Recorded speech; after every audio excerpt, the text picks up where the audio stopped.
Right ఇక bulletin లో మరో బ్రేకింగ్ న్యూస్ చూస్తున్నాం. కౌంటింగ్ సందర్భంగా పల్నాడు జిల్లా వ్యాప్తంగా ఆంక్షలు నేటి నుంచి అమల్లోకి వచ్చాయి. ఇప్పటికే వ్యాపారులు స్వచ్ఛందంగా షాపులు క్లోజ్ చేస్తామన్నారు. సమస్యాత్మక ప్రాంతాల్లో 144 సెక్షన్ 30 పోలీస్ యాక్ట్ అమల్లో ఉంటాయి. ఇక ఒక గ్రామం నుంచి మరో గ్రామానికి వెళ్లాలన్నా అనుమతి తప్పనిసరి అని పోలీసులు చెబుతున్నారు. గుంపులుగా బయటకొస్తే కఠిన చర్యలు తప్పవని హెచ్చరిస్తున్నారు. విజయోత్సవ ర్యాలీలు ఊరేగింపులకు అనుమతి లేదని పల్నాడు జిల్లా ఎస్పీ మల్లికా కార్గి ఇప్పటికే వార్నింగ్ ఇచ్చారు. అటు బాటిల్స్ లో పెట్రోల్ విక్రయాలు జరపొద్దని, బాణసంచ విక్రయాలపై ఆంక్షలు విధించారు. ఇక ప్రత్యేకంగా సోషల్ మీడియాపై పోలీసులు దృష్టి పెట్టారు. 4-5 రోజులకు సరిపడా సరుకులు ఇంట్లో ఉంచుకోవాలని పోలీసులు సూచిస్తున్నారు.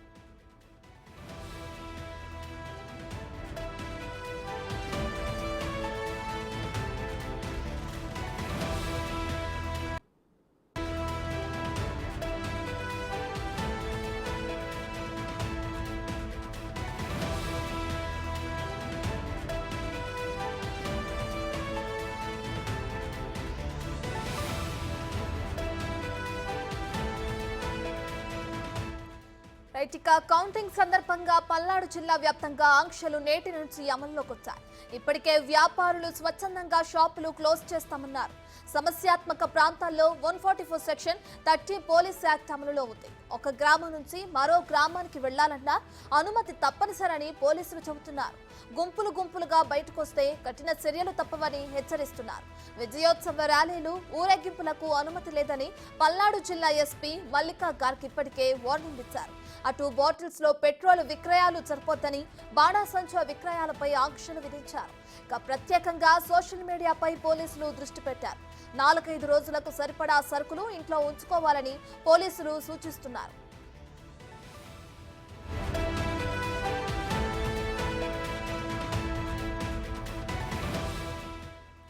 రైట్ ఇదే అంశానికి సంబంధించి మరింత సమాచారాన్ని మా ప్రతినిధి సాయి శంకర్ లైవ్ లో అందిస్తారు. సో సాయి శంకర్, ఇప్పటికే చూసుకుంటే పల్నాడు జిల్లా వ్యాప్తంగా కౌంటింగ్ సందర్భంగా 144 సెక్షన్ అమలులోకి వచ్చిందని చెప్పి పల్నాడు జిల్లా ఎస్పీ కూడా కొన్ని ఆంక్షలు విధించడం కూడా మనం చూస్తున్నాం. అయితే దీనికి సంబంధించిన డీటెయిల్స్ ఏ విధంగా ఉన్నాయి?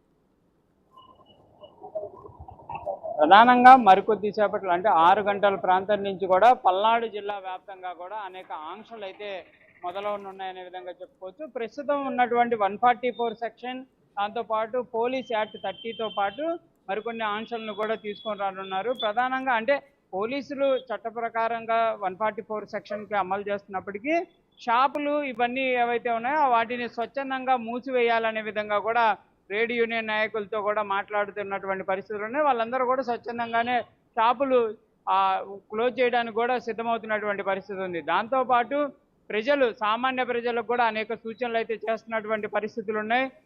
గుంపులుగా బయటికి రావడం కానీ, లేకపోతే నలుగురికి మించి కానీ బయటికి రాకుండా కూడా ఉండే విధంగా కూడా జాగ్రత్తలు తీసుకోవాలనే విధంగా కూడా సామాన్య ప్రజలకు కూడా సూచనలు చేస్తున్నటువంటి పరిస్థితులు ఉన్నాయి. దాంతోపాటు వివిధ ప్రయాణాలు అంటే వేరే ప్రాంతాలకి, ఒక ఏరియా నుంచి మరో ఏరియాకి గుంపులుగా వెళ్ళేటటువంటి అవకాశం ఉన్నప్పటికీ కూడా వాటిలో అలాంటివి చెయ్యొద్దు అనే విధంగా కూడా పోలీసులు